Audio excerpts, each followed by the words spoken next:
दोस्तों, आज की इस वीडियो में हम बात करेंगे पंच तत्वों में सम्मिलित एक ऐसे तत्व की जिसके बिना इस सृष्टि की कल्पना करना भी शायद संभव नहीं है, यानी कि वायु, जिसे हम भारतीय संस्कृति में एक प्रत्यक्ष देवता के रूप में मानते हैं। आज की ये वीडियो हम सबकी सांसों को अपनी उपस्थिति से संभव बनाने वाले वायुदेव और उनके परम प्रिय पुत्र हनुमान जी पर आधारित है। जरा सोचिए, श्री राम जी के हर असंभव कार्य को पल भर में संभव करने वाले हनुमान जी का बचपन कैसा रहा होगा।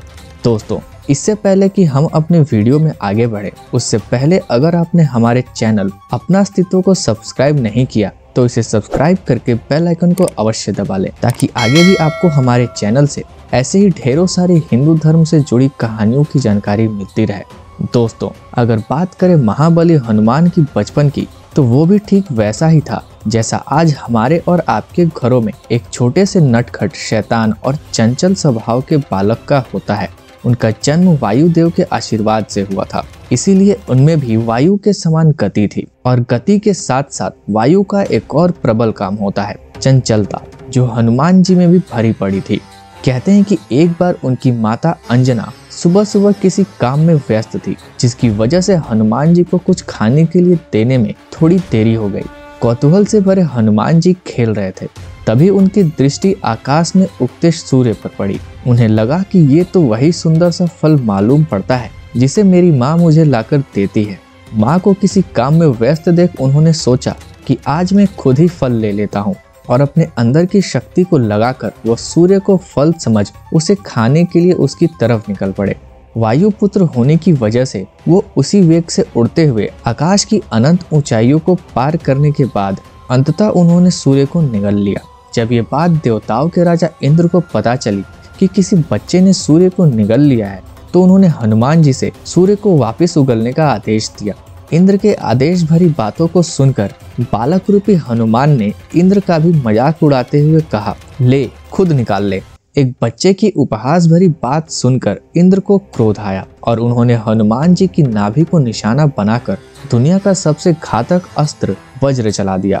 वज्र के प्रयोग से परम शक्तिशाली बाल हनुमान भी मूर्छित होकर गिर पड़े। फिर इंद्र ने उनके मुख से सूर्य को मुक्त करा लिया।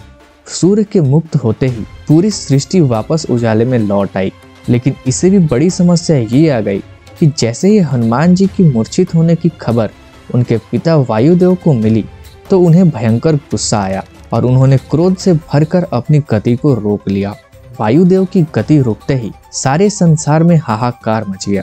मनुष्य तथा पेड़ पौधे सांस लेने के लिए तड़पने लगे। लोगों का जीवन समाप्त होने की दिशा में जाने लगा। ये देखकर देवता फिर से परेशान उठे कि एक समस्या से निकले ही थे कि दूसरी समस्या आ गई।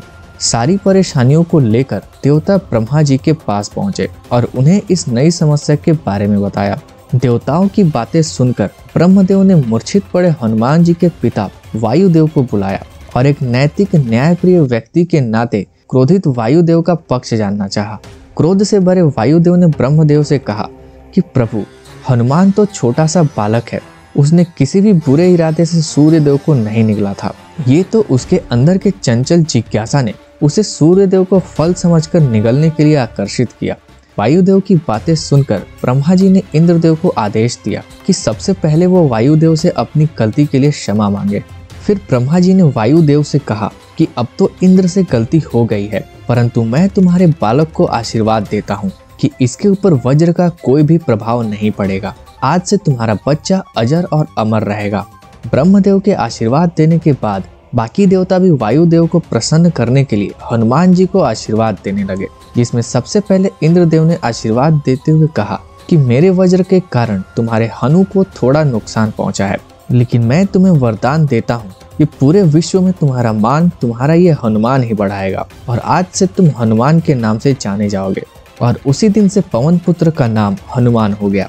साथ ही उन्होंने ये भी आशीर्वाद दिया कि न केवल हनु बल्कि तुम्हारा पूरा शरीर ही वज्र के समान कठोर और मजबूत कवच के जैसा हो जाएगा। वहां उपस्थित अग्नि देव ने भी आगे बढ़कर वायुदेव को प्रसन्न करने हेतु हनुमान जी को ये आशीर्वाद दिया कि मेरी ये अग्नि की ज्वालाएं तुम्हारा कभी कोई नुकसान नहीं कर पाएगी। जल के देवता वरुण ने भी आशीर्वाद देते हुए कहा कि कि आज से तुम जल में भी सांस लेने में सक्षम रहोगे। अपने पुत्र को सभी देवताओं द्वारा इतना आशीर्वाद मिलता देखकर एक सामान्य पिता की तरह वायुदेव भी बहुत प्रसन्न हुए और अपने कर्तव्य पर वापस लौट गए। उनके कर्तव्य पर वापस लौटते ही श्वास के लिए तड़पती हुई सृष्टि फिर से खुशहाली की तरफ लौट आई। तो दोस्तों, अगर आप भी हनुमान जी के परम भक्त हैं तो कमेंट में जय बजरंगबली अवश्य लिखें, और अगर ये वीडियो आपको पसंद आई तो इसे लाइक करके अपने दोस्तों के साथ शेयर करें। तो मिलते हैं ऐसे ही किसी नए वीडियो में, तब तक के लिए जय हिंद, जय भारत।